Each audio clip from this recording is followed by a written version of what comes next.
our nations around. This evening we're going to be exploring a theory that has been talked about for so many years today, but we are getting into it. A theory that is put forward by one of the most clever persons to have existed on earth. It says it's a theory that is asking the question as to why A students are working for C students and B students are deciding to settle down to work for government. What is the theory all about? What is hiding behind this notion where in a classroom those who are always in the first three, ranked three, are not the ones that are creating opportunities and the jobs for their class mates? We are looking at this with a seasoned educationist who is in the house with me. Dr. Nick Ngwanyam is an educationist and a social entrepreneur. He runs one of Cameroon's biggest private universities and has been talking about this theory for so long now. And we thought that we should bring him to explain to the young persons in Cameroon and the world why we find those who were considered brightest in class serving those who were considered less knowledgeable. We are inviting you to invite friends, parents who are watching us this night. Please call your children to follow our discussion, to take down notes and possibly share with family, friends and relations. If you have a young person or an old person, this is also an opportunity to help them understand why some persons are successful in life and others are not, even though they have bigger certificates and have attained higher levels of education. We are glad to have you once again on Prime, Dr. Nick Ngwanyam. Oh, thank you very much, Leo. Good evening to our listeners. This is a very exciting topic, and for 2 hours, it will just be you and I, trying to tear apart this topic so that we can all understand. And it gives me a real pleasure to be able to do so with you.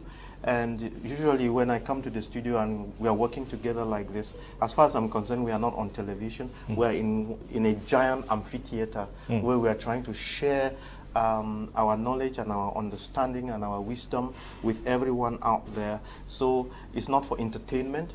It's not some news about I don't know what. We are in a classroom setting and we are trying to understand how things work. I mean, this part of it, how things work, and why is it the way we are saying it, so that our many youths and adults who are out there might be able to pick up 1 or 2 lessons and redirect their paths and get going in life, because life works on principles, and if you don't follow those principles and if you don't understand those principles, you are not going to make it. You are not definitely going to make it, and many of us have been to school and we wonder why we are not very satisfied, we are not fulfilled. Yes. Maybe we're going to be discovering why today with Dr. Nick Ngwanyam. When we talk of A students, B and C students, who are we talking about? Oh, thank you very much. Before I even go to say, look at this book. This is the book, and I would encourage everyone who is watching us to buy a copy of this book and read it. I bought it at the time from Standard Bookshop in Bamenda. That was on the 21st of November 2017. Okay, and then it was 7,500 at the time. And if you look at this book, I read it from page, several times, and you will see that I have written on every page with my pen. What am I telling you? It's very important to read. If you don't read, you are going nowhere. So it doesn't matter what we are talking about today. The first thing is that we must read, because if you think that your teacher will read whatever he's reading and come and dictate to you in class and you think that is good enough, no, it's not. You must read and go out of the subjects that you are taught to read other things that will build your life. Now, you want to know who are the A students, the B students, and the C students. Because, interestingly, when I went into the bookshop and saw this book, it was sitting on the shelf, and I think what attracted me was the title. Why A students work for C students and B students work for the government. Until that time, I never thought about it, and I never paid attention to it. And the other interesting thing about it is that this book is written by Robert Kiyosaki, who's a very good friend of President Donald Trump. They are all investors in America. And Robert Kiyosaki is born in Hawaii. And then he wrote the book. The first book that I got was the Rich Dad Poor Dad, and Rich Dad Poor Dad was written by him sometime before this one. And that book was brought to me from America by Justice Awasum, Florence Awasum. She gave me as a gift, and I tried to read the book. Probably she gave me in 2012 or 2015, I can't remember. I tried to read the book. It was so difficult, the concept was so difficult, I couldn't make it. So I shelved it away. Then when I saw this book and the title excited me, I bought it, took it home. I read this one. The English was simpler and the concepts were simpler. Then after reading this one, I went and read Rich Dad Poor Dad. Then I put the pieces together and I understood. Now, let's lay the foundation. You see, if you go to our secondary schools, let's look at GCE, the GCE O-level results, and try to use that as a measure, or A-level results, or whatever you want. Then you would understand who is an A student, who is a B student, and who is a C student. An A student is that person who at the GCE A levels, let's use the A levels to be so that it's much easier. At the GCE A levels, we probably have, you know, those guys who have the 5 papers or the 4 papers, A grades, and all those kind of things. Those are the A students we are talking about. And so their scores will be something like from 80 to 90%, or I don't know what. Then, you know, these are the kind of students who have been very sharp at school from Form 1 to university, or the top students, the top students, the top students. And then we are talking now of the B students. Who are the B students? The B students will be those ones that have, let's say, 3 points. No, 3 papers. Good points maybe. But the C students will be those ones, probably they even had but 1 paper or 2 papers or 3 papers, the points not too good. Probably they might have about a total of, let's say, about 5 points at the GCE, so to speak. So while the A students are having 18 to 25 points, the B students are having, let's say, 9 to 15 points. The C students will be having something like 3 points to 9 points. But interesting in life, when you throw all these people in life, when you throw them at sea, at the end of the day, what do we notice? When you just let them evolve in life, something happens. Why is it so? Because the game at school is different from the game of life. The game of life has different sets of examinations and tests that you must go through. And the game of life calls for different skills and different muscles. That is where the thing comes in. And when the people who have been having the A grades, when they are challenged out there by life, and life asks them the questions, many of them fail the questions of life because they were not prepared for it, because they were mistaken thinking that it is the A grades that takes you through life. We are not saying that A grades are not good, but while you have the A grades, look for something that the C people have, that the A grade people always neglect. Get that thing so that you have the A grades and you have the quality of the C grade people, and then you are tough to face life. Okay, now the A grades are the guys who are always top of the class, and then you have the middle guys who are the B guys, and the C guys who are... They are good. We didn't say they are failures, but they are in the crowd, but they don't shine in class. They don't shine. Let's go practical. The situation of Cameroon. We may be talking this, and it looks like a theory. Okay. Now we have in our families, we have brothers and sisters who have not gone to school. They have established businesses and they are doing well. We have sisters who are into businesses and are also striving. But there is this tendency for those who went to law, who went to this, who speak good grammar, and maybe they went to universities to think that they are better off these ones who did not. it is so unfortunate, and it is our environment that conditions us to think like that. And when you think like that, it comes up with its own difficulties that we are going to examine here. Okay. It's very, very important for us to actually know what is good and what is not good, so that we can put our package together. So you are talking of this group of people who think they are very smart just because they can speak English. In fact, it's just so unfortunate that we think that because someone speaks very good English without making mistakes, they are intelligent, they are good, they are whatever. And then you lay all the praises on them and all the opportunities on them, and they come out at the other end zero. Yeah, it's like that, because just speaking good English is not good enough.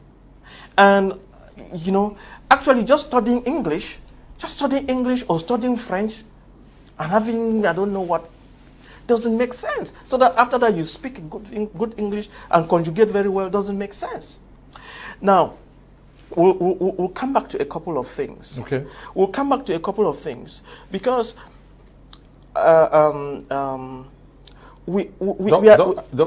before we get to there, yes. I want us to stay practical yes. in Cameroon. Let's look at those who are creating the industries. Yes. Those who are creating employment, where all of us who are graduating are coming to. Yes. Yes.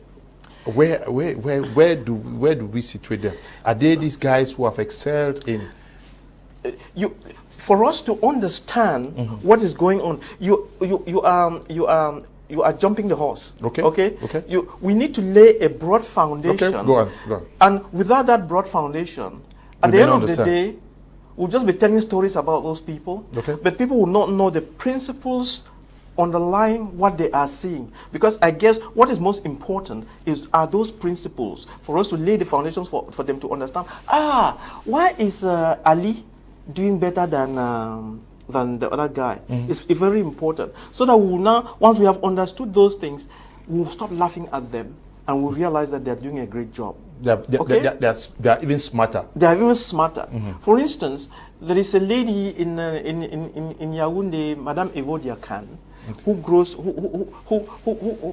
doing PhD in sociology, I think, and then along the way she said, "No, let me do something about growing cassava in Cameroon." And so she went into this cassava cultivation and has been researching a lot on cassava, all these new breeds of cassava and so on, and educating the Cameroonian public to be able to grow that cassava. And you're going to see a cassava boom because of what she did. So she had that enlightenment, and she understood that what she used to do in the village with her mother is more important than the PhD she was pursuing in school.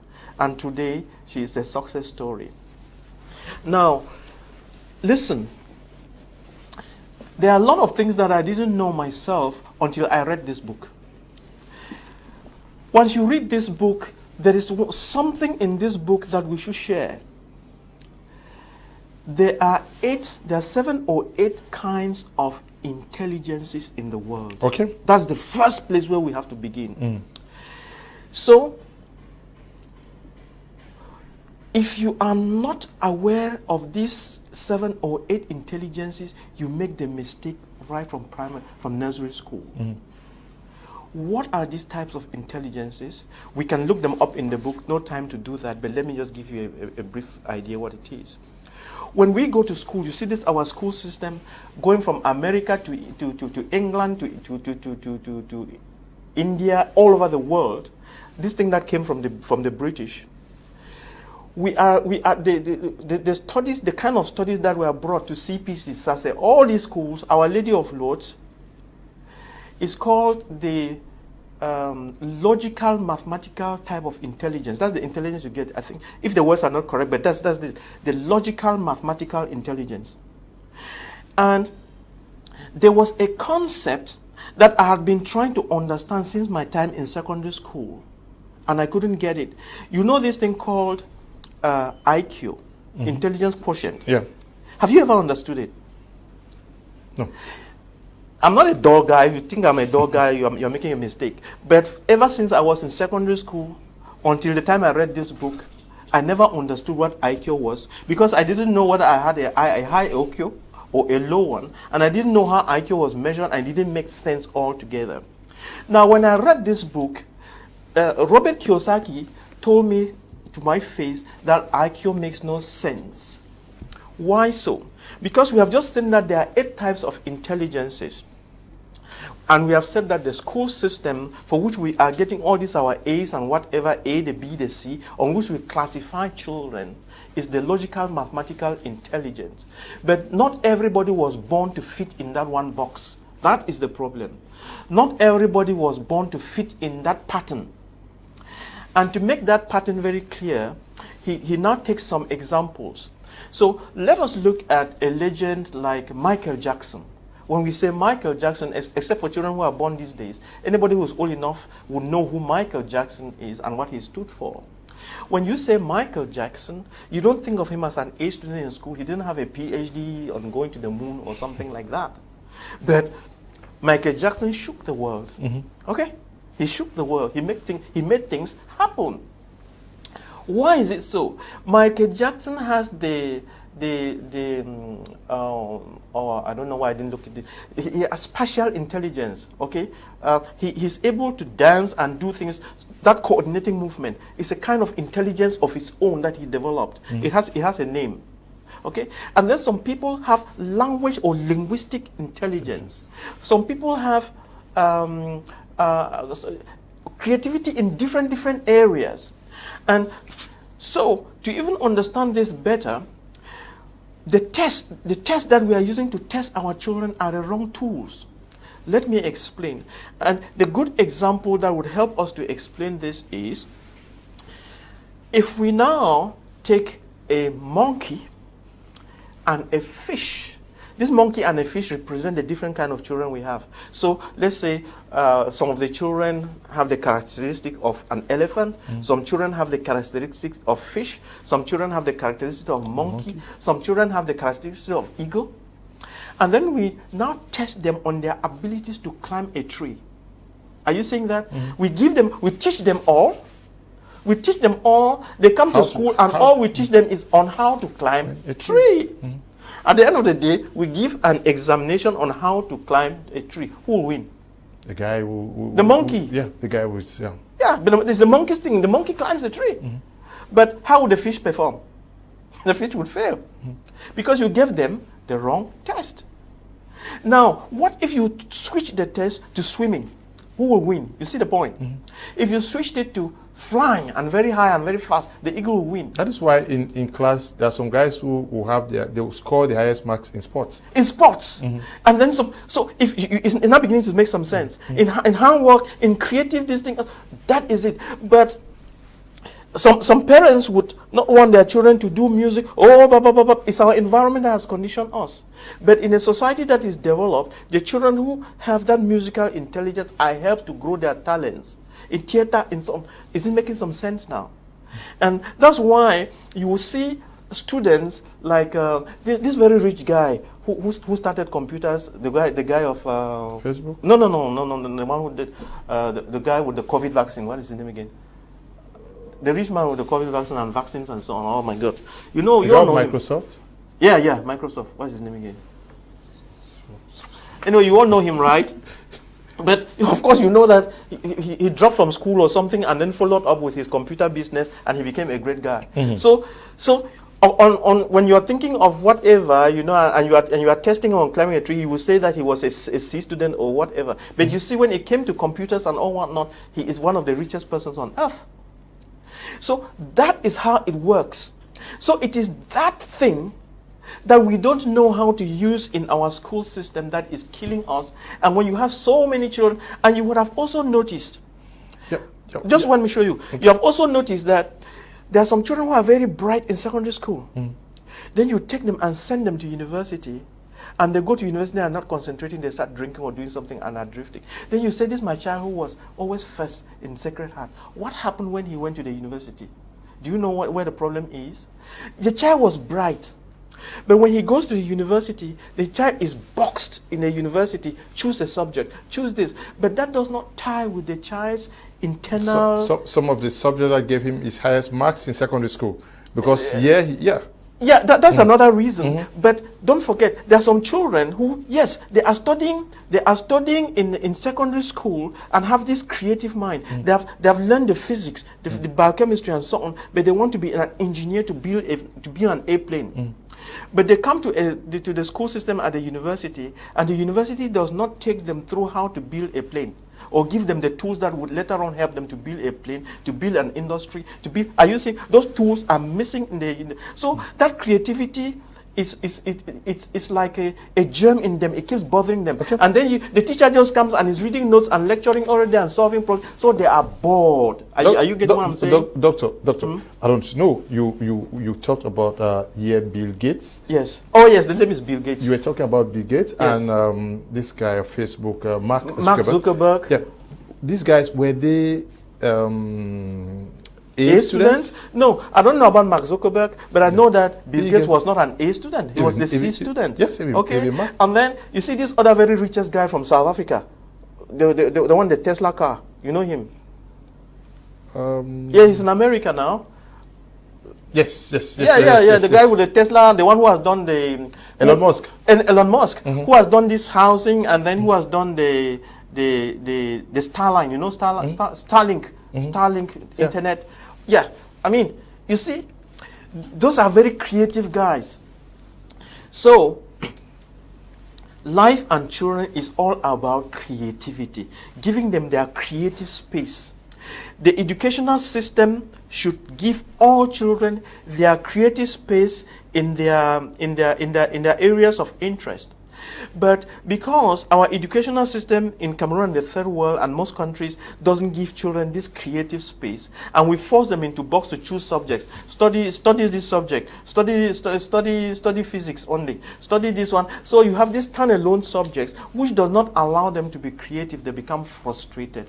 Now we're talking about A students working for C students. A students working for C students. Yeah. When you look at the professors in Cameroon, Africa, the PhDs, there's the doctors, you are a doctor. I'm an MD. Okay, yes, medical doctor. Yeah. Yes, not this. Not PhD. Yeah. My wife is PhD, I'm MD. Okay. Now, how much do they do in job creation in Cameroon today? And looking at those who have created industries in Cameroon, are they from the list A? Oh, class A? No. Yeah. No. We are not saying that class A people don't create industries. But generally, when you look at the trend, it's mostly the class C that create industries, because the class C, that C stands for creativity too. It doesn't necessarily mean people who are behind. The guys we say they don't go school. Not necessarily that they didn't go to school. I know, but we just majority we say we no go school. Yeah, we kind of like just overlook them. We are not talking about the Cartier guys. We are talking about people who have gone to school regularly, but we tend to overlook them. And then many of those who have not gone to school are in the Cartier. They have a lot of creative energy, and they have a lot of intuitions, and they can come up with a lot of things. Now, why? Let's just first answer the question. Why is it that an A student works for a C student? Why? So it works this way. Check your classmates in secondary school who are A students. You will realize that when a child is bright, let's say in literature, all the time there are 10 subjects in class, but you will see that he spends all his time reading the literature. Are you saying that? So he puts 80% of his time where he has his strength, is the literature. So people put that like that. The guy that is good in maths spends his time in maths, physics. Now that has, and then when they now write the GCE O level, they select, and those subjects come to the top. Then they go again for the A levels, they select. Are you getting what I'm saying? So they select, and so they are the sharpshooters in those subjects. And when they go to university, they follow that line. So you will see the guy who is a professor of economics, he was good at economics from the base. And he's just been following that thread of economics until he becomes a PhD and professor of economics. Are you seeing that? But he has what you call tunnel vision. Tunnel vision is this person who doesn't see anything beyond. He's seeing only what is inside here. He doesn't know what is, he doesn't have lateral vision. He understands nothing about what is to the left, to the right. He sees only what is in front of him because that's how he studied. And in French, they will say, vous êtes borné. And that is a disease in itself. So, those people, where would you find them? You would find them in all these specialized trades. You find them medical doctors. You are a doctor, a medical doctor. You are a surgeon. You are a gynecologist. That's all you know in life. You are a surgeon. You are a doctor. Is it making some sense? You are all you know is you are a pilot. You are a lawyer. You are a magistrate. You are. So we have these labels, and then we take the labels and we wear them on ourselves like if they were the eternal jackets, and then we don't try to find out what is happening. You see, for instance, you say you are a teacher, you are a lecturer, and then you have rented a house, and there's a farmland around it, but you have never gone there to sow a grain of corn. Are you seeing how it works? You are a teacher. You have only 10 hours a week. The rest of the hours, because you are a teacher, you do nothing. You only drink, or you don't do anything. You don't read. You don't try to do something else to help yourself. No, you are a teacher and you earn a salary. Are you seeing how close-minded we are? That is a huge problem in itself. So the people then, the A student who went and studied economics or accounting knows how to look after the money. That's all he knows. He's the best guy who looks after money.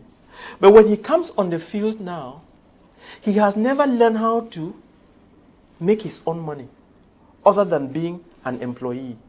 Is this making some sense?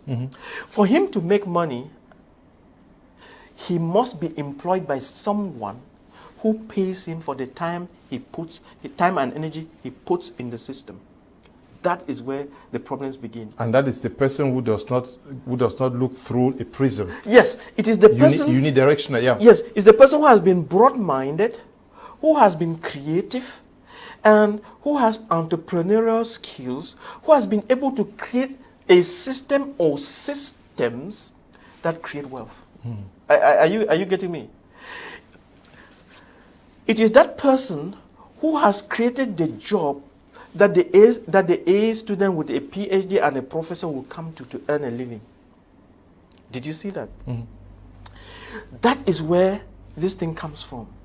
Because the other A student was taught all his life that he should go to school, get the best degree so that he can get a good job, then go marry a beautiful wife, buy himself a nice car, build himself a nice house, then have a good life, go on holidays, retire, then send his children again, send his children to the best university, pay the fees, so that it's an eternal cycle. Are you getting me?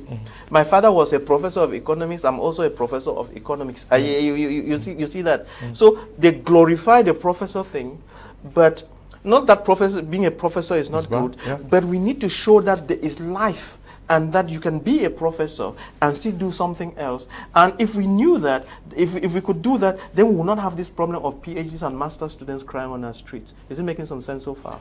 Okay. Now, where do the C students make a difference? Because all of them are in school. Good. They went to the same school. So what is it about the C student that is different? The C students have something, a lesson, they learn a lesson in life that we all ought to learn. And that lesson is important for everyone, each and every one of us, to learn that lesson, so that when life is giving you that lesson, don't resist it. Know that it's a lesson that is helpful to you. C students fail. That's it. They fail. They don't pass at all. They don't pass all tests like the other students. They don't score highly and they are not that bright and so on. So they fail. And that failure is a great thing. Because that failure does a couple of things. Number one, it takes the pride out of you. That's the first thing. Number two, it allows you to go on your knees and study hard and find out why you failed. And number three, it allows you to revise your note, do your corrections, and start all over again. That is it. The lessons that the C students get, which the A-level students don't get, is the same thing that Jesus went through on his way to Calvary. He fell once, got up, and continued. Fell the second time, got up, and continued. Failed the third time, or rather fell the third time, got up, and continued. That is how it works in life. That is what it takes to survive in life. That you fall or you fail, then you get up, dust yourself, try to understand where you tripped and what caused you to trip, because you learned the lesson there, and then you learn how not to do that again, and then in your continuous search you would find how best to do it. That is the lesson. And you would have heard of Thomas, I think the name is Thomas Edison or something, the guy, something like that. The guy who discovered the incandescent bulb. You know those our bulbs, not this one, the hot ones that had that filament in them. He tried more than 1,000 times, and he kept failing. But beyond that, he succeeded. So that's what it takes in life, that you should be able to fail and get up again. So when it comes to the lessons of life, or how life functions, they turn around entrepreneurship. How you make things happen. How you solve problems. And to be an entrepreneur, you must be a risk taker. That is the key. Okay, if you don't take risk, we're going to come to that. But I read that the C students question the significance of their education. Yes. They are interested into straightforward ways of making money. Good. And not the complex system methods that go through some of our curriculum. The issue here is that the question. They question it, they don't take it, they question it. Why am I studying what is the relevance of this thing that I'm studying? Do I just go for, A students also question it, but they don't get the answers. C students would question it, and then begin to seek for something more relevant. And then you will see them. So you will have a top student who, when he starts asking those questions, you see him will drop to the C rank. Are you getting me? He will not be very good again in school because he realizes that A students, there is no answer to those questions. He doesn't see why he should burn the midnight candle to do that. Until he has the reasons, he gets the reasons why he should do the things he is doing, he will not do them. Those are people who are thinking, who ask the questions why. Because in life, there are three very important questions that you have to ask you always. What is it that I'm doing? Why am I doing it? And how should I do it? Are you see these three questions? The what, the why, and the how. So smart people always ask the what should I do? They always ask the why. Why am I doing it? You see those the reasons you gave a moment ago. It is those why questions. Why am I studying this subject? What relevance does it have to my life? You know, when I'll be building, I want to be building skyscrapers like Trump. So why must I study Macbeth? Are you getting me? So put me where I want to. Put me where you can teach me how to build the skyscrapers. So they select, they want that. But when the environment does not give them that opportunity, they become frustrated. But when you are in an open system where the educational system allows for children to feel through and so on, then they become very successful. They become successful, but now who actually defines who is excellent in our community and in our schools? Has it been, I don't know, has it proven not to work? So now, you are asking who defines what is excellent? Yes. Or who is excellent? Yes. So you can rephrase That's the question. The grading system. Yes. So you are saying who is the A student? A moment ago, before we started, we just said that the grading system is wrong. Are you getting me? What are you grading? Are you grading on swimming, or on climbing a tree, or on flying to the skies? So you have to define. Because each child has a talent Yes. that is unique to them. It's unique to them. So you take the one who can fly, and then you are grading him. You say he's not excellent because he couldn't swim. It's the teacher who is wrong. It's the nation that is wrong. It's the system that is wrong. And the child will die being unproductive because you messed him up big time. Is it making some sense? Okay. So the question of excellence, and now excellence. So excellence has to be reviewed in context, and then excellence to excellence in behavior, excellence at work, and so on. So just excellence at school doesn't answer all the questions of life. You have to be excellent in everything that you do, in your behavior, in your human relationships, in your emotional intelligence, in your financial intelligence, in all these things.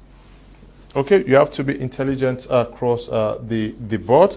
Now, a successful business lady who is not who did not get the advanced level, maybe because these students may say, okay, instead of going this way, I've discovered that to make money, let me venture into this business.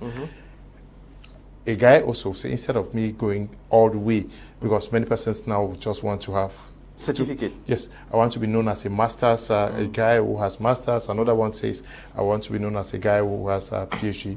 But this guy say, I want to start venturing into this and start making money. And the other one, lady, is into this, and they are looked upon as failures. No, don't look at people like failures, because even when you who is a greater failure? You who goes to school and obtains a PhD and is looking for a job, or the sister who starts engaging in oil because she discovered that oil could fetch them good money. Palm oil.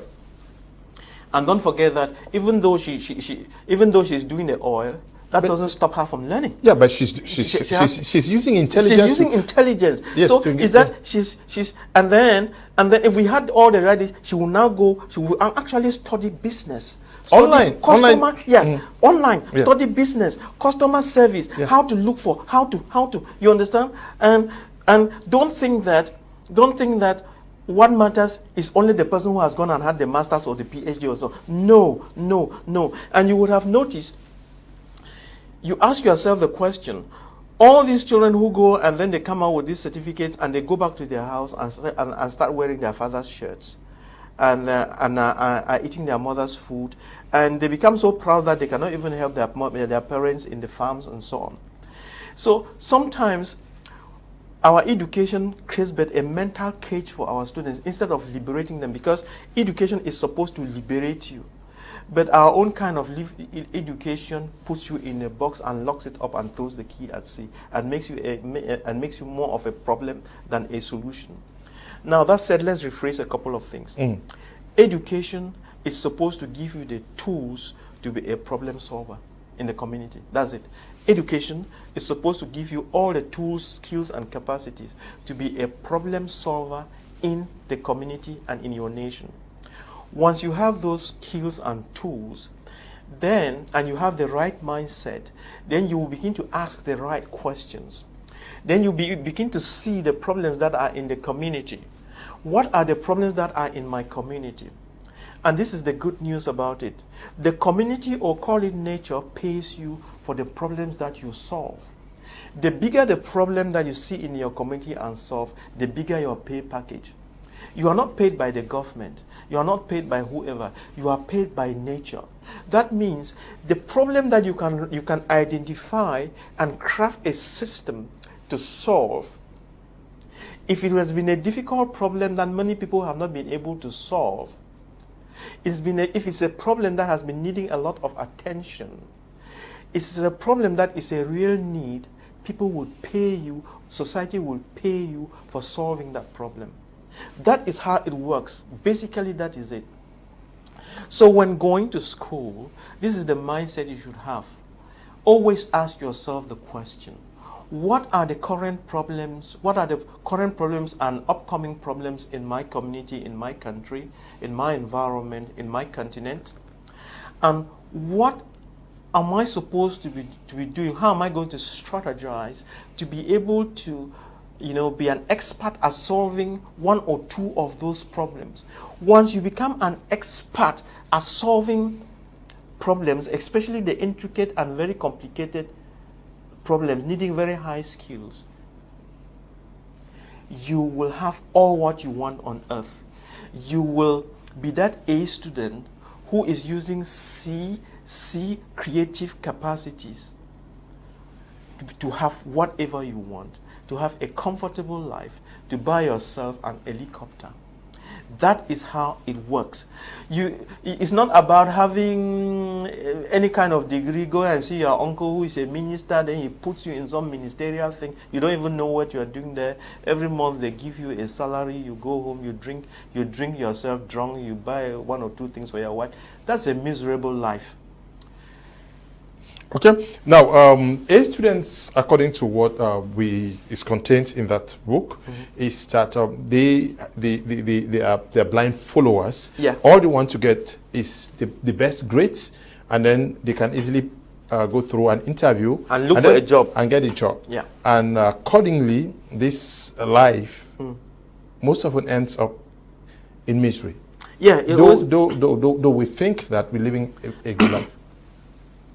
We should say it and emphasize, okay, because sometimes when we are saying it here, people will be looking at Nick, looking at Leo, and then saying, and then taking picking fights with you and I. It has nothing to do with you and I. It's about principles. And the guy who wrote the book and is explaining this is American. He didn't know about you and I in Cameroon, that we are also suffering from the same. I mean, probably we are suffering from the same disease. Because when he wrote this book, he was observing the American society.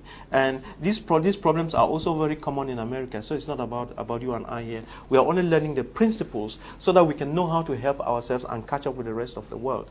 And I told you the first book that he wrote, he might have written other books before, but the book that came before this one is Rich Dad, Poor Dad. So he had a rich father and a poor father. And he goes to explain why one of his parents was rich and the other was poor. His real father, his real biological father, is the poor father, is the poor dad. And then the rich dad is not his biological father, it's his friend's father. So he learned a lot of lessons as a kid, seeing what the two fathers were doing and seeing what they were getting out of in life. Robert Kiyosaki's father was a professor in the university. And is the professor who was having difficulties paying meeting up with his bills and so on, and they were struggling in life. So his father is a professor in America, and his family is struggling. Yet, during holidays and free time, he would go to the shop or to the workplace of his friend's father, and then his friend's father would be coaching them. In the art or the things that he was doing, and so he was learning along with his friend, and that's how he was able. And along the line, they were given the opportunity to do some small investments and also learn how to do the things and so on. It's just like the apprenticeship that these Igbo people they do for the young ones. So apprenticeship is very, very important. Learning the skills is very, very important. So that is how Robert Kiyosaki discovered that. My own biological father, he is a professor, but he's broke. And his friend's father who has set up this thing, not that he didn't go to school, he went to school, but he was a C kind of guy and was creative and set up business and manufacturing. He was very rich. So that is where the difference comes in. And so, when you read this book, Robert Kiyosaki explains one or two other things. He explains to you, you have heard of people with MBAs, right? Masters in Business Masters Business Administration, MBA. And he asked a question, why are MBA students broke? Why? So we would expect that people who have studied MBAs should be the rich people, but they are not. It's written in this book. Check around you. People have studied the MBA business management, MBA business management. They are broke fellows. They are not rich. Why? The answer is in this book. I'm not the one saying it. And then he asked another question. Why? Because economics, when you have to, the world functions, you have to understand the principles of economics and apply them to create wealth. So, and to create systems, to create jobs, to create industries, to develop your nation or whatever. He asked another question. Why is it that professors of economics are broke? The professors of economics, they are broke. They don't have the best cars. You would expect them to have the best cars, the best suits, have the best life, the best whatever. But he noticed that the professors of economics who teach economics are broke. And that's why we have to be very careful in countries, these our African countries, when people just come from wherever with a PhD in economics and you take them and put them in charge of your economics or your economics whatever, without them having proven themselves through practical work. They will come and then be reciting theories and talking theories because they have not even made it work for themselves. If they have not made it to work for themselves, it will not work for the country and it will not work for the children they are training. That is the key. So you end up with people who tell stories, you know. It's like some of these, they're not very different from of these apostles or something, or pastors who would pray for you to have miracles and breakthrough, financial breakthroughs. But they themselves are not breaking through. They want your offering to get a breakthrough. But they will give you a miracle for a breakthrough. But they themselves don't break through. Or more people who say they will double money for you, but they are unable to double the money for themselves. Are you getting the irony there? So we need to start looking beyond what we see. It's very important. Now, the guy who is the A student, before we continue, it also says that the B students work for government. What is wrong in working for government? Oh yeah, working for government is quite an opportunity and privilege to just look for a comfortable. You look for a comfortable place. It's a matricule. Probably if I explain it as matricule, you will understand. So, have you also noticed that a lot of people in Cameroon, even when they have jobs in private institutions, do you realize that they are always applying for a job in government or writing concours to go into government? And as soon as they have they pass the concours or whatever, they drop the job in the private sector and go. Let me put it this way. There are some people who are working in the private sector and they can have a salary of, let's say, 400,000 francs a month.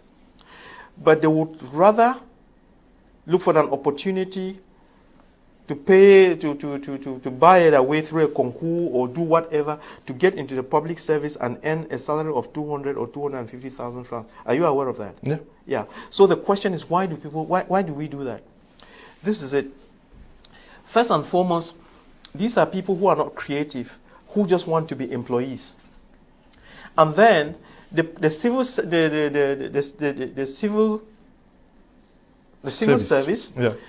is seen as a milking cow. And one other evil of the civil service is that there is no accountability. That is, you go into the civil service, once you have your matricule number, you go in there, you have no job description. There could be 10 of you piled in one office with no work to do. 5 of you could go on holiday for the next 5 months, just give something to your boss and go away and nothing would happen. The civil service is not going to collapse because 5 of you went away from that office. There is no efficiency in the civil service. If I were to compare the efficiency in the civil service in Cameroon to the efficiency in states like in countries like in Japan or South Korea, I would say that we are less than 25% efficient in what we do. So there is a lot of wastage in our systems, and people just want a place where they can just go and sit, and then they leave their coats in the office, go and be drinking the whole day, and come back and beat their wives at home. So that is the kind of thing. And also, the civil service in third world countries is a place of power and you know, where you just throw your weight around on people and show them that your pen is strong. So people go for that power just to intimidate others, and through that intimidation, they probably can earn one or two penny from unorthodox ways. But the bottom line is that the civil service encourages laziness, lack of creativity, and dependency. So people just want to go to a place where they can just be lazy and just be themselves, have their holidays, and then get paid for doing nothing. Now, where is this mindset coming from, where almost everybody thinks that to make it and succeed in life, all we need is to get a matricule, because we're talking about the matricule syndrome here. Yeah. And you say the B students, they are very comfortable just to get a matricule. And how do you really think that you're going to lead a successful, happy life, you and your family and maybe your grandkids, from this civil service? No, it's just unfortunate that our country is still growing, all right? And then it's, a couple of things are happening in our nation now that are going to correct that mishap. You know, we started from 1960 when we had our independence. We started, the civil service was empty, and therefore all these grammar schools were open and people were being trained. If you had a first degree in English, you ended up as a bank manager. You understand? They were just looking for people to just fill in all those gaps, and so it doesn't matter what you had, as long as you could read and write. So it was just about reading and writing, or you know, being able to go to a university, get whatever degree in whatever area, just come and then the system would give you something to do, and you would get paid for doing that, or not at all, but at least sitting in an office. And therefore, people grew up with the mindset that when you say work, it's only about an office. You know, it's the white-collar job thing that surfaced in the minds of Africans. And because they saw the white man, you know, sitting in an office and so on, everybody wanted to emulate that and be in an office and ride in a car and be chauffeur-driven, that kind of thing.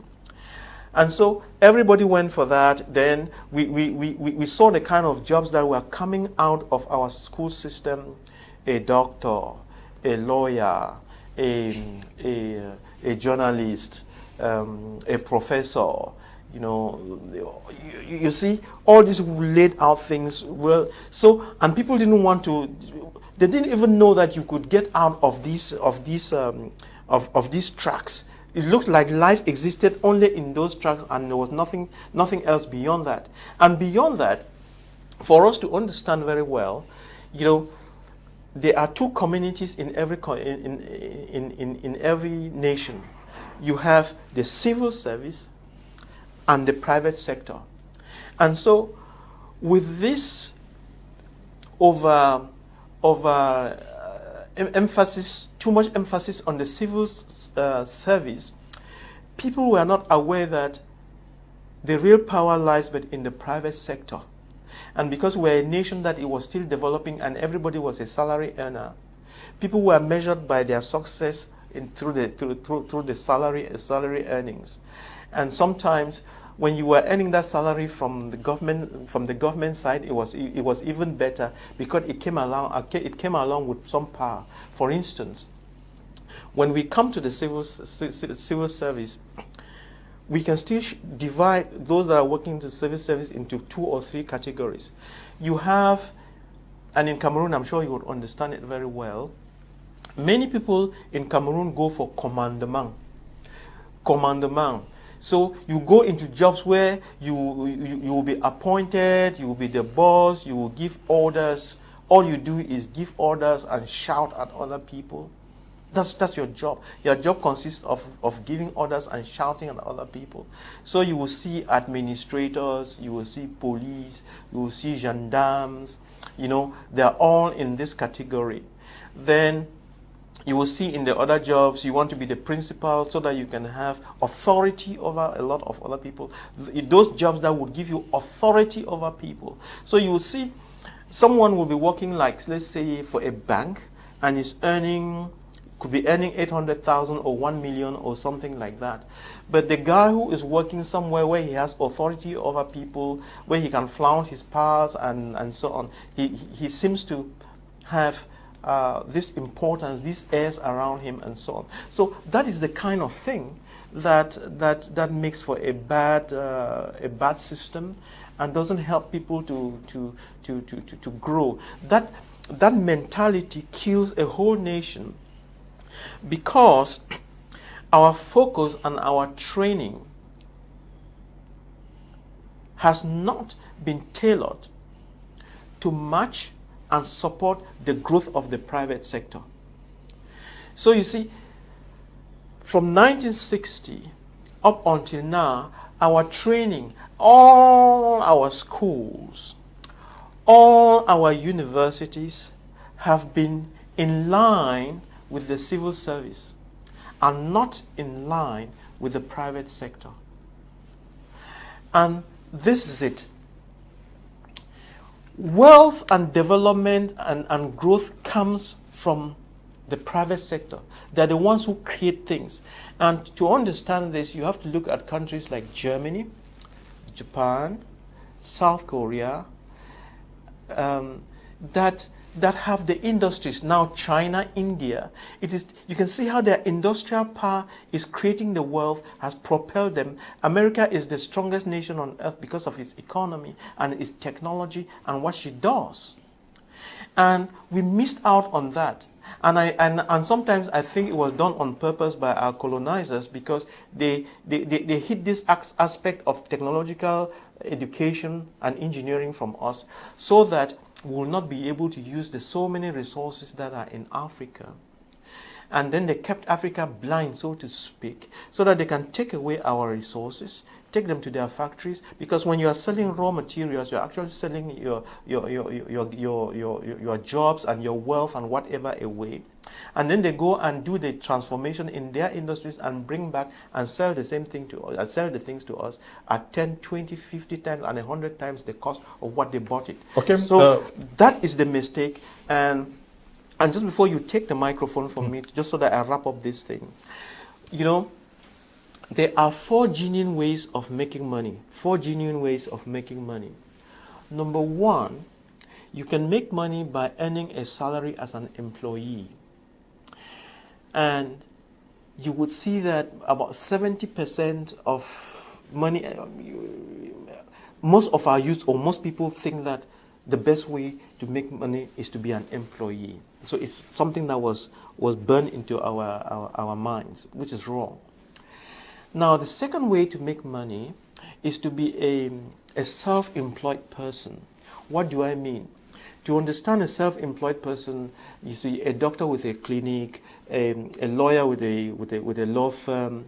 You know, just think about it. You open your own business and you work at that business to generate your own revenue. Then the third way to make money is to be a businessman. A businessman is someone who crafts a system to solve problems in a community, and he employs 50 or 100 or more people and puts them at key positions and puts in a system that when they keep turning that machine, the machine creates wealth through solving problems, so that the owner himself, the business owner himself, can extricate himself from the business and sit and fold his arms and goes on a holiday, and the machines keep turning and creating the money. Okay. So he creates a money machine. And then the fourth one is an investor, is the highest level. The fourth one is an investor. An investor is someone like Baba Dangpolo or the Dangote cement man, the Dangote. He creates industries, not one, many, that are solving a lot of problems for everybody, and a lot of money just keeps coming in through different systems. That's an investor. And the disadvantage of being just an employee. It's not bad to be an employee. Be an employee with the mindset of growing. But if you are just an employee or just want only an employment without thinking on how to grow, how to invest in one way or the other, that's where the problem is. With an employee, when you are sick, you don't make money. When you are strong, you make money. And therefore, when you are not at your post, you don't make money, and that's very dangerous. And you're always two paychecks away from poverty. So if you go to America, you see a lot of people on the street who are homeless, who actually lost their jobs. And then with a business owner and a self-employed person, you use your it's like you grinding egusi. When you are grinding the egusi, you get a product or you get something. But when you leave the machine and go to do something else, the machine stops. Mm-hmm. So these are the facts, and when we know them, we'll know how to grow our system, reorientate our children so that we can come out of the mess. If we're having a lot of problems of violence, lack of employment in Cameroon, is because these mechanisms were not understood at all. Well, and I think they were not understood at all. We're talking about B students working for government, and you outlined how not too good the situation may be, though we have the impression that it is well. But have you noticed that majority, a good number of those who are dying to get a matricule, once they get into the matricule, they discover that it was something that was not juicy, and they are quick to start looking for ways of running away. Yeah. And if you look, let's just continue with that line of thought. You see, a lot of teachers, you know, there was some instructions from the minister, and teachers, doctors, and so on are not allowed to fly out of the country because, yes, they were employed by the government, and many of them are just leaving those jobs now and dropping them and trying to run to Canada and so on and so forth. It's because they didn't turn out to be as juicy as they thought. So they just went and sat there, and then they are just whining the time. They didn't love their jobs. Yes, they want a living, of course. We are not going to say that the salaries are the best in Cameroon. Of course, that's another thing. We must accept that the salaries are not as good as they are. If the salaries were as beautiful as they ought to be, I think people will not be running away in droves as they are doing. So something is wrong, you know, with our salary system, with our pay system that we need to correct before we even start blaming people. We need to do something as a nation to create more wealth so that it can go into the pockets of many people and they will not be leaving their jobs as they are doing. So I think if people are leaving jobs, we should first and foremost say that working conditions are not good, the salaries are not good, and it's not God who is going to come and correct that. We have to acknowledge that they are not good and do something to correct them before we even start blaming people for running away. And then corruption too makes a bad situation worse. Our systems are so corrupt, so that, you know, if there was a piece of cake for 10 people, the person at the top gets it and doesn't give to the 9 others, and then that is it. And so it's a messed up system. The problems we are having with civil servants running away from work and not wishing to work are multifactorial. Okay, somebody is asking, good evening, Yomi Eric writing there. Good evening, Mr. Liu. Ask the doctor what he has to say about all these seminars on entrepreneurship by people who don't have practical businesses or experience. Is this not also a trap? Because almost everybody is now preaching what this book says. Yeah. Because the author is somebody who lived an experience and is sharing. I've seen him talk about it. Yes. He's just discussing these things because he has lived it. Yeah. Let me clap for the guy. Thank you very much for asking that question. And let everybody, you know, pay attention to the question he asked. How comes we are having so many seminars on entrepreneurship, on this? It's because there is something that we have not understood. You see, entrepreneurship is like computer skills. Entrepreneurship is like learning how to write. Entrepreneurship is like you and I going to church. You don't go to church for someone else. You go to church for yourself. You don't learn to use the computer for someone else. You learn to use the computer for yourself. So But in Cameroon, entrepreneurship is taught in schools as a subject, and people don't realize that when they are being taught entrepreneurship is a tool that has to go down into their marrow and do something within them so that something comes out. So you have some people, entrepreneurship that is taught, it's not like you are taught and given a certificate, you have a certificate in the entrepreneurship, then you start going around looking for a job in entrepreneurship. Say, I want a job in this because I'm an entrepreneur. I mean, people will be looking at you and thinking something is wrong with your head. Entrepreneurships are the skills that you are taught so that you can make it, you can make things happen. So you can look for a problem, look for craft solutions, and create a system to solve it. Now, this is it. Because our school system has been such that we were only reciting things to children from nursery school up to university. They will learn all these things, the economics, the factors of production, the blah, blah, blah, blah, blah. They have all this knowledge, and they know everything about entrepreneurship except the skills.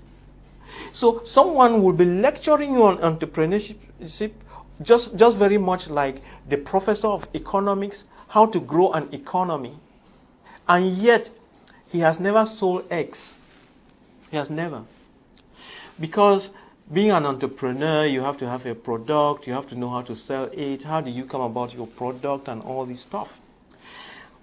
How do you sell it? Customer service. How do you engage with people? The smile, the sweet tongue. Not the sweet tongue to deceive, but the sweet tongue to be able to catch the person's attention and tell them why they should buy your product or use your product. These are skills that you must practice. So entrepreneurship, these people who are delivering seminars is just the same like, okay, I'm a surgeon, then I went and trained in quotes as a surgeon without actually operating a patient or a patient, being part of operating teams. Then I just show up with a certificate that I'm a surgeon. It will not work. So yes, I would have a beautiful certificate which says I'm a surgeon, but I've never operated on anybody or done anything in the like. I've never been to a theater. So it doesn't matter how much I try to teach other people how to be surgeons. From morning till evening, it will never work. And that is the problem. So this thing about, and I should say this without chewing my words. I think if you have people who are trying to teach people these skills, when they themselves have never sold groundnut, when they themselves have nothing to show for their own existence, they are scammers. What they are doing is they bring you to the seminar and get you to contribute the 30,000 francs, and at the end of the day, that is their salary. So in reality, they are only using those skills to pull you together and get all of you to contribute to their survival. Without those seminars, they will not survive. Ask them to use the same skills that they know to create something for themselves, and they wouldn't.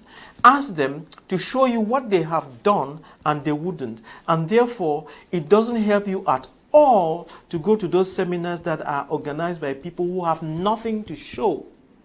And therefore, for our country to even survive tomorrow, even if you're going to choose, you've heard me talk when I go political sometimes, like to choose a minister, to choose a director, to choose I don't know what, a head of something. The person must show capacity that they have done it. For instance, you're an administrator or echelon, some of these administrators that have gone and are all echelon and so on, all you have done is administration, but yet you cannot, help create something that works, and then you are picked and made a minister of small and medium-sized enterprise or whatever, and you go there and all you are doing is praising the president because you don't know how to create anything. That is the problem of Africa. That's the problem of Cameroon.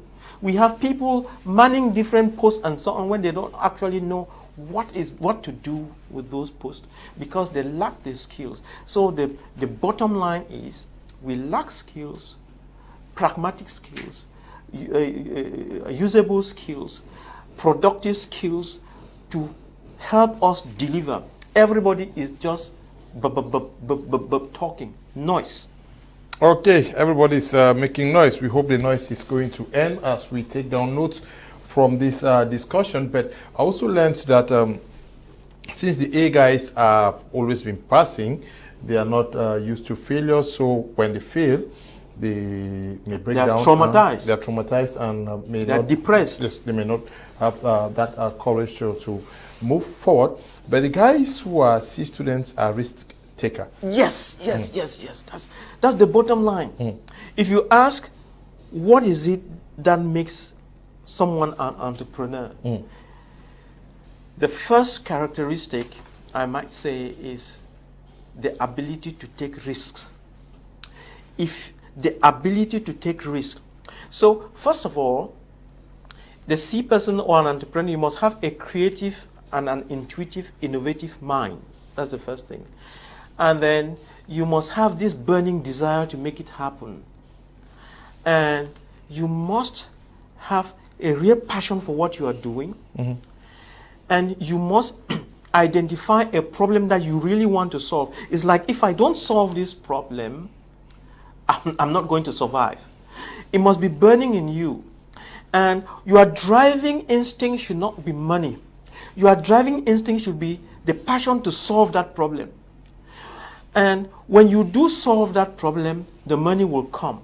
But most people pretend that they have the passion or they think they are doing it, yet they put the cart before the horse. What am I saying? This book is the problem, and this telephone is the money. Real people who succeed look at the problem and are looking for ways and means of attacking and solving the problem. Then their desire is to solve the problem in the best way. And nature works in such a way that when you are actually an expert at solving the problem, nature brings in the money. But a lot of people make the mistake to think that you start with money. If you are going to solve any problem for anybody and you start with money, you are not going to have the skills to solve the problems. You are not going to be trustworthy. And you're always going to be a scammer looking for ways and means of scamming people to get the money. And when you scam people and get the money, off you go. You solve no problem. Because solving the problem has never really been your thing. And you're only looking for ways and means of getting money and filling your pockets. And if that is your goal and objective, you really have failed. So, C students who succeed are risk takers. And so, risk takers means that you would not mind it if people mock at you. That is not your business. If people don't believe in you, you don't care. If people think that you should be going right and you are going left and you are all alone, that is not that. You tell them it's not your business and you keep going. And then when you go and fail, they will laugh at you and say, but we told you. You will say, yes, I know. Then don't just bless them and continue. Don't curse them. Just continue, because you know the way and they don't know the way. So when you know the way, stop arguing with those crowd of people, the 90% or 95% of the people who will be mocking at you. No, you know the way. The vision is in your mind. You are the one. You are the vision bearer, and you are the one who has the mission. And so you are the one to lay out a strategy to get to where you want to go, to deliver the goods. So there are a lot of naysayers out there who would distract you. And then even when you do fail, if you take the risk and fail, it's not the end of the day. You get up, dust yourself, start all over again. That's the secret. And C students have this ability. This ability A students don't have. But when we are talking in grosso modo, as they would say. But A students who understand these principles and use it are top gear, and nobody can beat them. Any other question from there, Leo? Yeah. Good evening, sir. I'm enjoying your program. I also believe the reason C grade students are more successful is because the system have made them to understand that there is no employment for them. So they start looking for other ways to survive without being employed. In the process, they become very creative. That's true. That's true. Yes, but when we say real success, to live a successful, happy, and a sustained life, are we not misled? Are we not contented with poverty, thinking that we have arrived? Because if you really want to say you want to be successful, you should be able to look at how your old age will look like, your retirement, and all of that. Maybe they see students factor that out very, very early and start working towards that.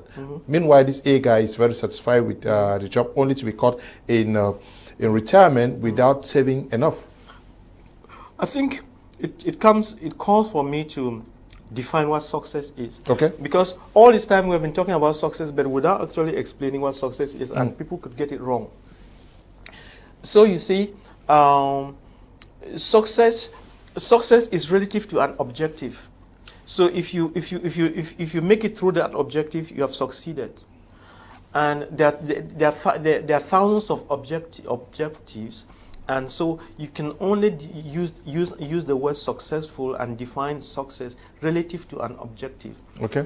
And so, all right, what was the objective? We have gone to the logical, mathematical, intelligent kind of school, and they have their grading system. When you pass through that grading system, according to you are successful. Yeah. Are you getting me? But like we said, life has got its own set of exams. When you have succeeded in the school system, you are not a professor. You are not a professor. But when you come to the world system, the world system does not know about your professor. It has its own set. There is a family problem, and they want to see those who will solve the family problem. Yes. You will not say I'm a professor. So yes, yes. There's a problem in the family. Step up to the challenge. That is life's problem. They don't want big grammar. No, they don't want big grammar. There's a problem on the floor. Your mother is sick. Pay the bills. And there is this tendency to say the family tends to respect this man who has money, even though he has not gone to school. That is wrong. Because is that not a, yeah? Yes, that is wrong because we have never really understood what it is. The success you're talking about. Besides, we should not respect people based on money. We should not respect people based on titles. We should not respect people based on certificates. That's all wrong. You see, it's that world kind of mentality. Respect people just because they are human beings. Un point. And if you understand this, I'm sure we have said it many times. We've said it. Respect your driver. Respect your cook. Respect your house girl who looks after your children. Respect them. They are your gods. They can kill you anytime if they want. Respect them. Your life is in their hands. So stop throwing your weight around because you are a professor and when you are coming, you're kicking everybody.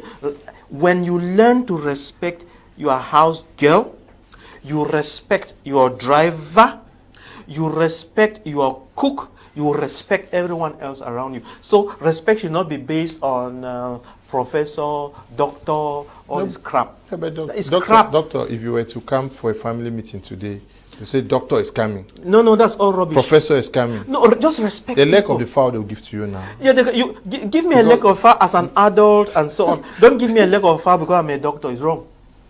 Yes, give me a leg of fowl because you just respect me as an adult. But don't go out of the way because of titles. But how do we redefine these things to note that success is not, people should not be respected because a doctor has come in, because a professor has come in, and the doctor will tell you that if you call me without my title, I've put in so many years of studies, and then when another wants to be respected because of money, you say, you never go to school like me. No, so when people don't understand the principles, it's just an ego kind of thing. You understand what I'm saying? You want to pull the blanket yourself without letting your brother or your sister bathe in the sun too. You understand? Take some sunshine. When you want the sunshine only on you, and you don't want your neighbor to be part of that sunshine. So you keep defining the rules. You know, I think we've been saying that if the lions were to write the history or something like the goats will never win or something like that. I think there was some expression like that. So it is the person who is defining the rules who tells you what is important and what is not important, which is wrong. Okay. Now, there are here, I also learned that the C students, they define what success is for them and not necessarily what the school tells them. Yeah, and when they define that, they get it right, and then they win the test of life, and they make it in life. You're gonna, so they got it right. We are not saying that A students cannot be like C students, but what we are saying is that C students have discovered something that, because of their suffering pushed them to discover something, or to go through an unintended kind of training that opened their eyes to the real gold that the A students were blinded to. That's all we are saying. So if the A students, for one reason or the other, come from a system, from a family that allows them to see that thing that the C students saw as kids, you will now have a bonus. You will now have someone who is very sharp, A, and who is also creative. No. And when he puts that together, you can't beat him.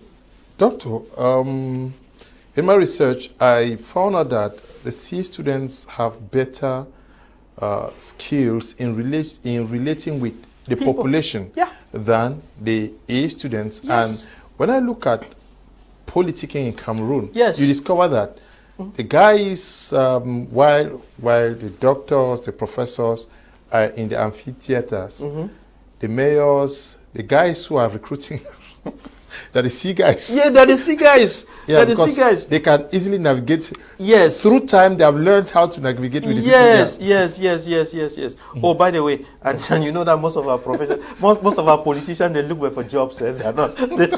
Yeah, it's true. They're job seekers. They're not really. Forget it. They're not there to solve No. problems. They're job seekers. All these, you see, all these 375 parties. Everybody's just trying to look for something to eat. They're job seekers. Now that said, jokes aside, what were you saying before I went into this big? No, I'm talking about the C guys who can easily relate with the population. Yes. They have more skills. Okay, drop it. It's called emotional intelligence. Okay. Are you getting me? It's a key to success. See, you can be the brightest doctor, a medical doctor. You can be the brightest lawyer. You can be the brightest accountant or whatever. But if you don't know how to relate, number one, with yourself, and number two, with your neighbor, you will not succeed in whatever you want to do. It is a foundational thing, and it's very, very powerful. And a lot of people in Cameroon make a lot of mistakes because they are not aware of it. It's called emotional intelligence. And that emotional intelligence is made up of two parts.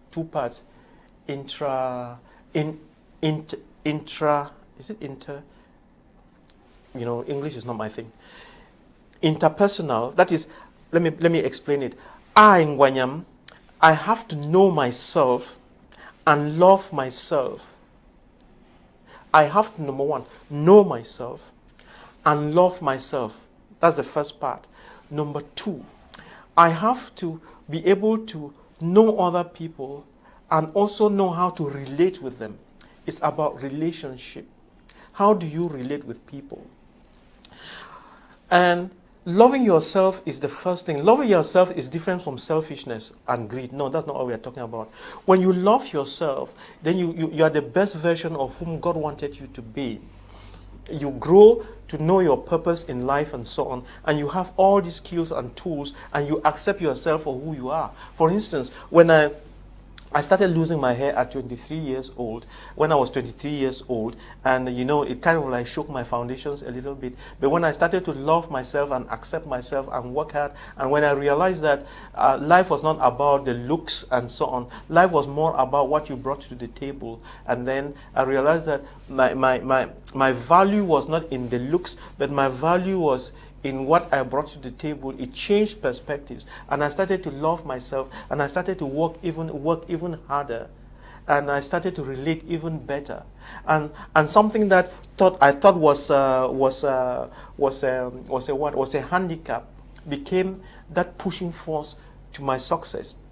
So you have to love yourself. Once you have loved yourself, then you now study the values the values that matter and begin to apply that as you relate with other people, you will now realize that you have to love others. So loving yourself and loving others means that you know how to relate with them, you know how to feel their pain, you know how to communicate with them, you know how to eat with them, cry with them, sing with them, dance with them, mourn with them. You know how to say good morning. I find it very embarrassing sometimes because, of course, you know that we are in two systems in this nation where you have the Anglophones and the Francophones, and we keep saying that we are different. It's true. Why so? Because we went to these schools, the mission schools, CPC, JMBC, all these schools that we went to, and then you were taught some good manners. Good morning, sir. Good morning, madam. Good morning, ma'am. Good morning, daddy. Good morning, mommy. We teach our children these things. And it was unheard of that you would pass by an adult without saying good morning or good afternoon. And you grow with that attitude. Just the ability to say good morning, good afternoon, greet genuinely. There's nothing that can beat that. And then, two other things. The ability to say, I am sorry.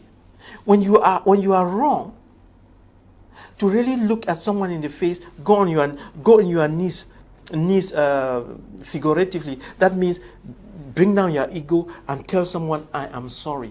Nothing beats that. The ability to say, thank you. Thank you. Nothing beats that.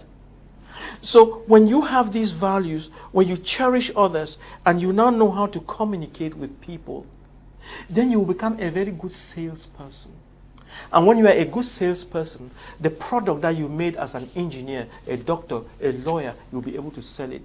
So you cannot sell when you don't have good customer service, when you don't know how to relate well with people. You cannot succeed in politics. You cannot be a good SDO, a good governor, a good minister, a good president, a good general, when you kick people around. If you don't know how to relate genuinely with people, you will not succeed. You are a boss, not a leader. A leader is not one who kicks people around. A leader is the one who has emotional intelligence and knows how to interact with the mighty and the low. With the mighty and the low. Now, the C guys and the A guys. Yeah. How do we get the A guys to also acquire some of this? The C skills. Yes. That is why we have to make things practical. From the basic. Yes. If you start it from the basics, people just get it right without feeling the pain. But because we are at the middle, we are at C now. We are lost at C. What you are saying is, what do we now do? How do we fix things? Yeah. Yeah. What do we fix it from now onwards? Now, so we have this lost generation. How do we recover this lost generation who have certificates and who are all over the whole place, creating a lot of problems everywhere? It's not their fault. There are those problems because we did not teach them well, we didn't give them the skills, we didn't show them how to make it in life. And now we have discovered that there was a huge mistake which needs to be corrected. And then what do we do going forward with the young ones? Like they say, it's always good to bend the tree while it's still young. So these young ones, since we now know that for the past 60 years we made mistakes, so we should immediately correct those mistakes, especially for the young ones that are taking off from now, so that they learn the right things, so that they don't even have to realize that nature selected them, because they just get onto the right boat and then they sail through in life. So that's why I've been singing all this while and insisting that our educational system had failed woefully, and we need to correct that educational system to make it more open, more practical, so that many of these intelligences are made available, so that children can easily find their feet on the ground, so that we stop this kind of teaching where it's only talking from morning till 4 a.m. Okay. No, that's not it. Where children actually are using their hands. Yes, you teach them the theory, then somewhere they go to through the practicals. It is through those practicals that their creative minds come up. Give them all sorts of opportunities. Like Robert Kiyosaki, the father was a professor, but never showed him how to get things done. But the friend's father showed him how to get. Yes. So much so that that's why some parents who are wise now, you would have noticed some parents who are wise, they send their children to Sacred Heart. During the holidays, they send the children to a garage. Go and learn how to fix the car. You understand? But some children are, hey, me in Sacred Heart, going to a garage, what for? Are you getting me? But the wise ones would go to that garage. They are the ones who would end up tomorrow as automotive engineers. They are the ones who would build the systems. Good evening. I love the program taking place with Dr. My name is Endum Hansen. My son is in Form 2 Government Secondary School, Dume Betois. This child loves football much. When I ask for creativity, he only tells me, Daddy, football, how can I do to make this child okay? Since we are IDP, he has to learn the football, but also follow up with school. Yes, this is it. So there is, as far as the child is concerned, there are the two skills. There's the football over here, and then there's the school system over here. What I would have loved would have been a scenario where the school system has already been corrected.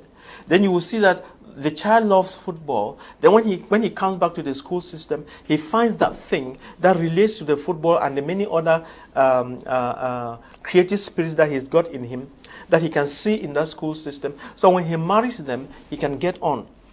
So might be he's just too bored. He's the kind of person who is just bored sitting and listening to the teacher and copying notes. He wants something that involves activity. Okay. So if this child, he plays football, but at the same time, if we had agriculture in school where he could climb on a tractor and drive the tractor around and so on, you will see that he will be playing football. He will be on the agri farm driving the tractor. He will be nursing the cattle. Then when he will come back to the class, then the teacher will teach him the biology of the chicken. That relates. That relates to it. And then the biology of his football. When you are kicking that football like that, you know this is how the muscles are working. When you are doing it, next time, be careful. Don't break your leg. If you break your leg, the things come together. But if that is it. Okay. So for now, it's just football, and then a school system is disjointed. Okay. Good evening, Mr. Liu and Doctor. From Doctor's explanation, I wish to find out where orientation and guidance fits, given that sometimes children or students must just be exercising ignorance optimism as a result of the influence they get from the people they listen to. Hilary Tibit is writing from Bamenda. Yeah, I'm glad these questions, I think we should spend most time answering these questions. Okay. Because, see, that's another area we need to correct. You see those people who are in guidance counselors, they call them guidance counselors, right? There is something peculiar about them. Many of the people who are who have done that, number one, if you go and check, not many of them are science oriented. That's the first thing. The second thing is, when they are doing the guidance counselors, they also, most of them went through this logical mathematical thing, and so they are in a box. Whatever information they are giving the children, that information comes from a box. They are not giving them anything out of the box. But Robert Kiyosaki is giving us things out of the box. But all those our guidance counselors have things which are inside the box. When I say inside the box, what do I mean?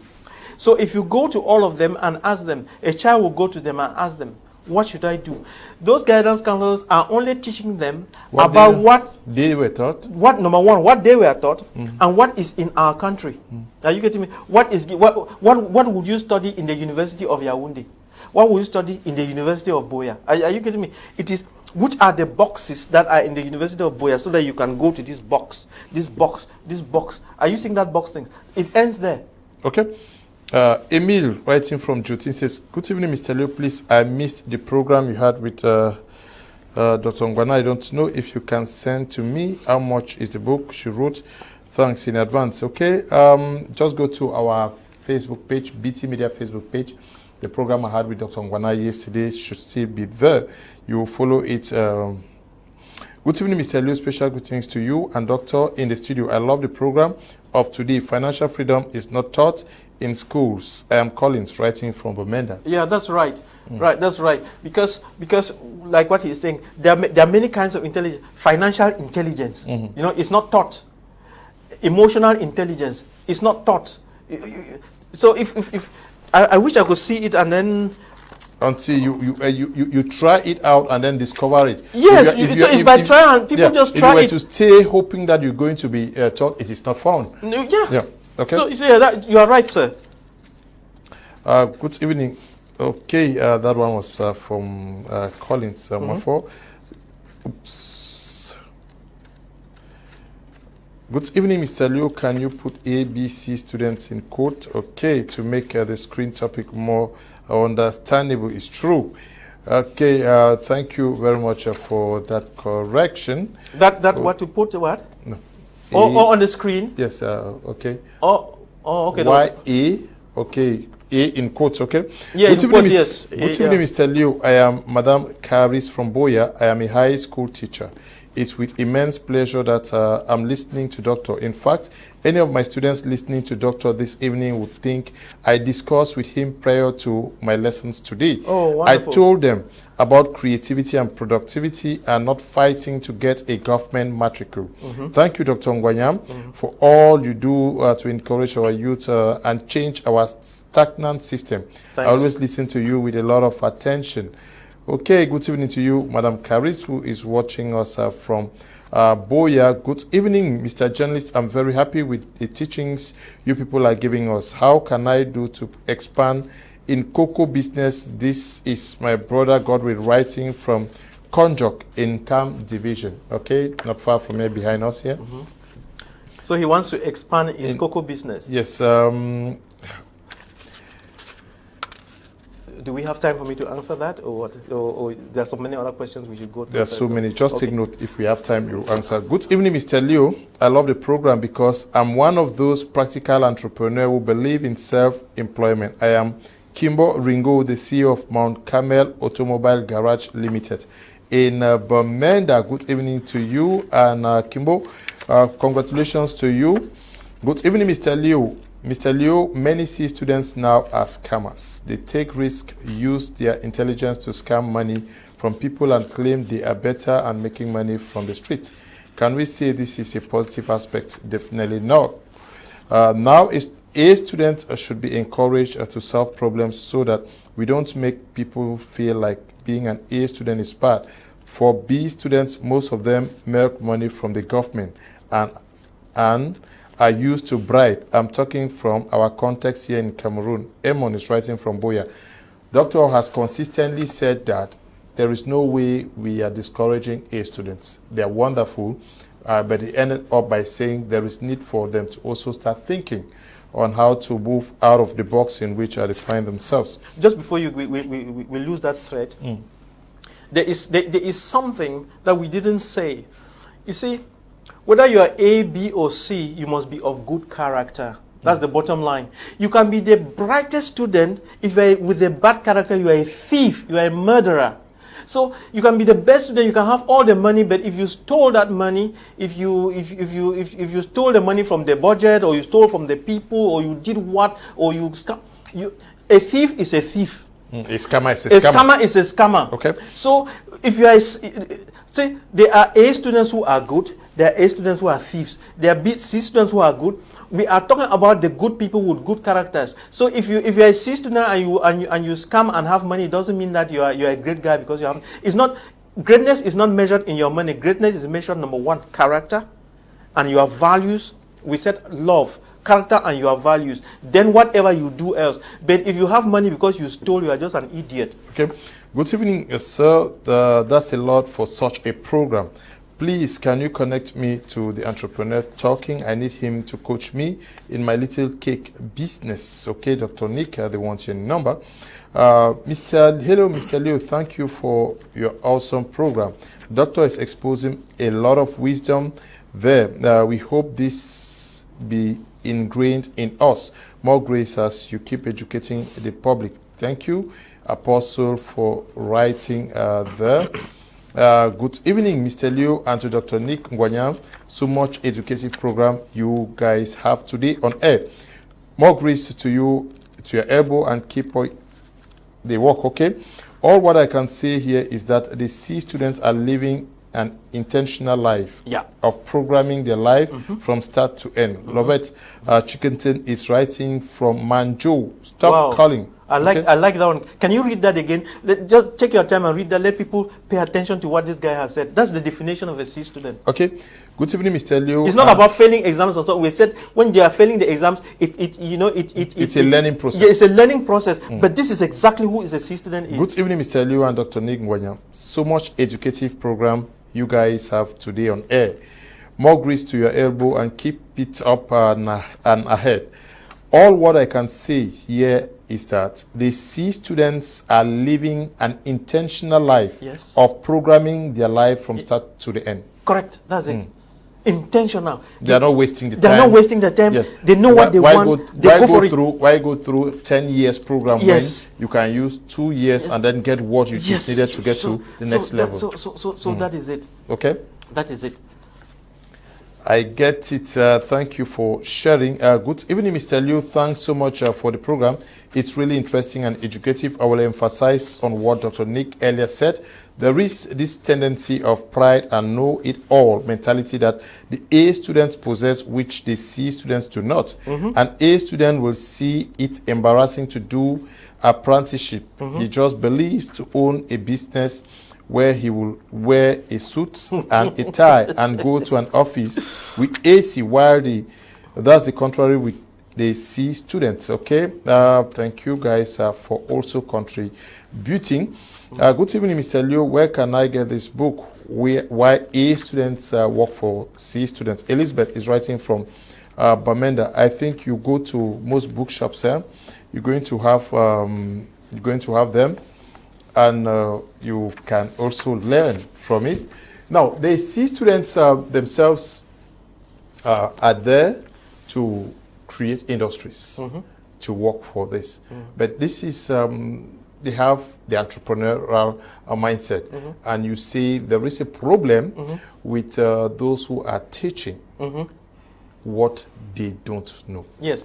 So, now, let me end. Yeah. Now, don't we have a problem here? Especially at the level of our universities and schools, where majority of those that are respected are the PhDs who do not know what is actually happening now in industries, instead of getting the guys who are doing hands-on to come and talk to some of these children that are on training.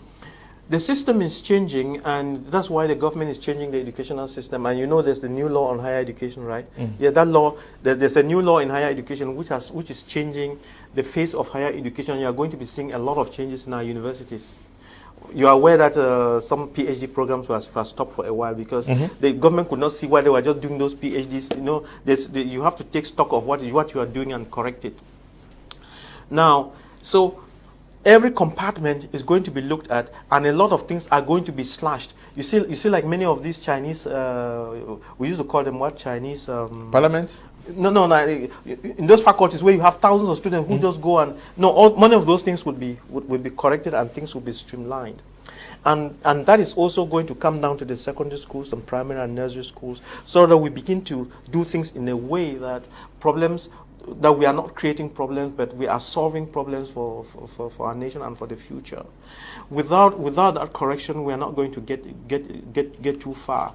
So the bottom line is we must correct our education. Once we correct our education, then we'll get it right. But I know you asked the question. Sometimes when I talk too much, I lose the thread. I know there was something in that question. There were two parts to it. The question is getting the guys who are practicing to teach.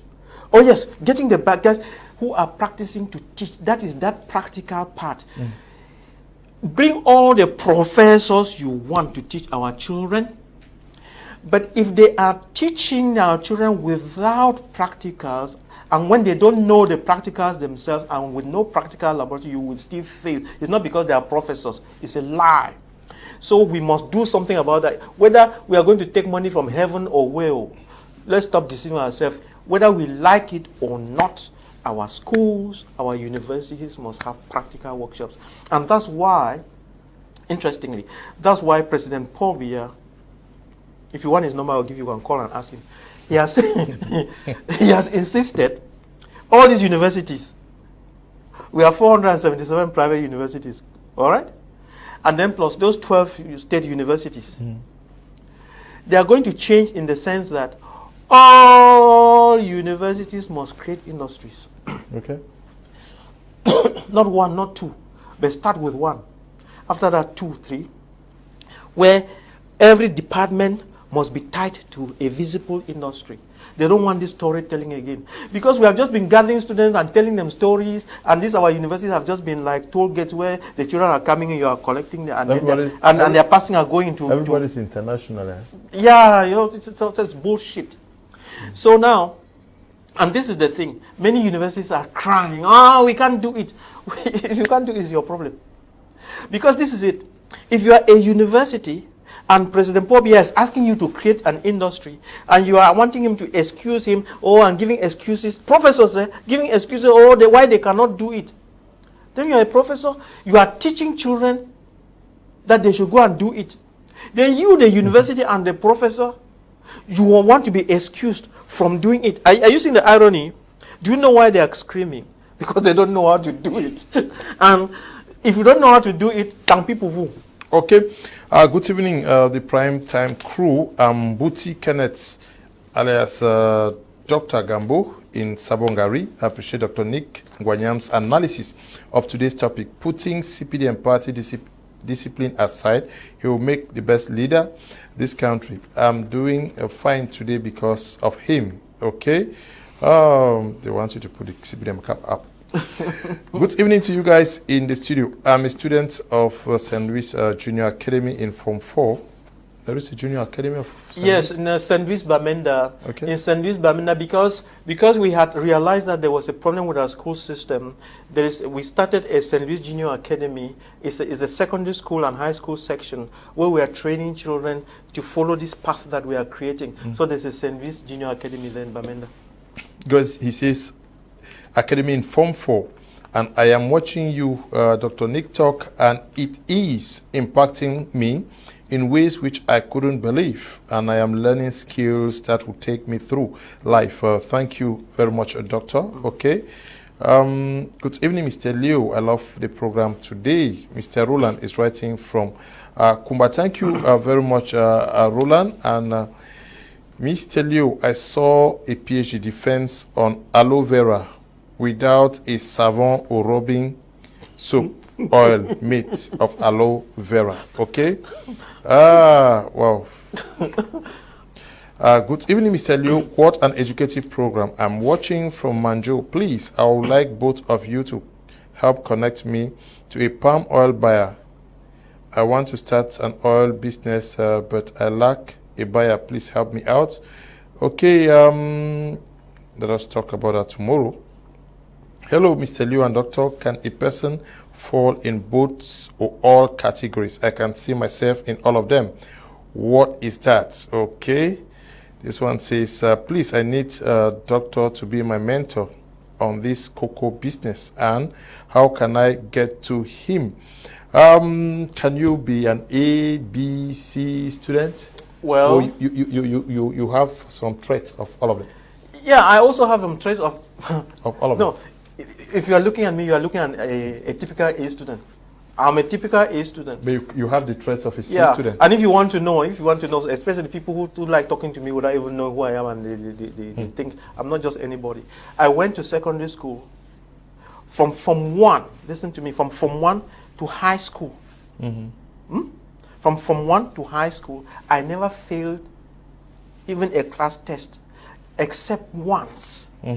Once in Form 1, where I had a C grade in religious studies, and that's it.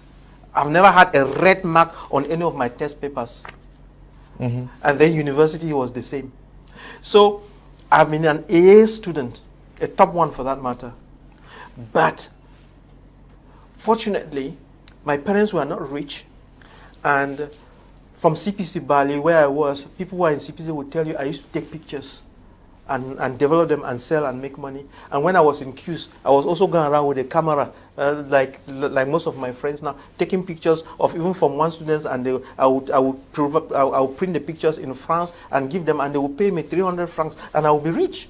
So I started learning these skills a long time ago. When I was a medical doctor in Yaoundé, I bought a bus, Fancy Express, in 1985. I put on the Bamenda Yaoundé road. I was earning 900,000 francs every month then. I had to leave that and go and study, because at the end of the day, I asked myself, money and education, what should I take? I took education. I said, when I have the education, I will still make so much money, you see. And because I went for the education, that's why I'm able to do a university now and all those things. And the money that I didn't make, I would have had it. I would have had it now. In fact, if I had pursued just my business skills at the time, because I borrowed that bus from Kami Toyota, a blue bus. It was originally fancy. I think I brought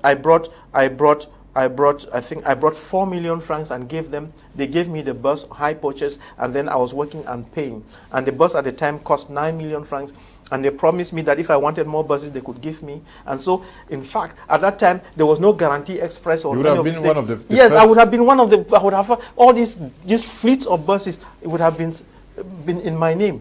But I put that aside to go for education. So education is the key. Education, open your mind. And I went for education, fair enough, to be a medical doctor, but education doesn't mean that you close yourself in a box. And that brings me, should I answer one or two questions of the people who, or the time is up? Yeah, time is up, but very briefly. Yes, but there was this person who, how to expand the cocoa business. You know, it's not something that we can thrash now, but let me say that there are some 4 books. This is one of 4 books that I've been reading. It's not just this book. There is the other book, but written by Stephen Covey, and the title is The 7 Habits of Highly Effective People. It teaches you to think out of the box. It teaches you to be proactive and many other things. Read that book. The third book is Think and Grow Rich by Napoleon Hill. The 4th book is There Is No Excuse by Brian Tracy. Read these 4 books, and this is the good thing. You know, go to YouTube and look for these books. They have short versions, which is just 7 minutes on YouTube, and it will give you most of the principles by which they work. So read them and apply them. The second thing I wanted to say was, who is an entrepreneur? A quick definition of an entrepreneur. An entrepreneur is someone, you know, keep in mind the wheel of a motorcycle or a bicycle or whatever. If we took out the wheel of a bicycle or motorcycle and put it on the table, you will see that it has a tire around it like that. Then at the center where you have the spindle, then you have spokes that are radiating from the spindle towards the wheel out there. Keep that picture in mind. An entrepreneur is someone who sits at the center of the wheel or the spindle, and he looks at his community around him and identifies a problem that is a real problem in the community and he wants to solve. He must not have money. That's the mistake we make. We always think that an entrepreneur should have money. No, the entrepreneur is the one who has the ideas, the wisdom, and the skills, and is trustworthy. When you have the ideas, the skills, and the wisdom, and you are trustworthy, the money always comes. You will use other people's money. The money is in the bank for you. But if you cannot get money from the bank, it's because you don't have what it takes. Now, you identify, one of those books is The Banker. One of them is the different technicians that you are going to use to create the system that solves the problem. You are that person, you are the manager who needs to bake a cake, but you say, Mama Suzanne has the sugar, Mama Helen has the oil, this one has the spoon, and you pull all these resources together and have the cake baked. That is an entrepreneur. That's how it goes. And if you cannot do that, you are not an entrepreneur. Okay, we are going to be ending at this juncture. Oh, thank you, Doctor, for coming. It was a pleasure being with you. And to all of you for watching, Eli and Desmond for production, Tabi Brian for supervision. Stay blessed. Bye-bye.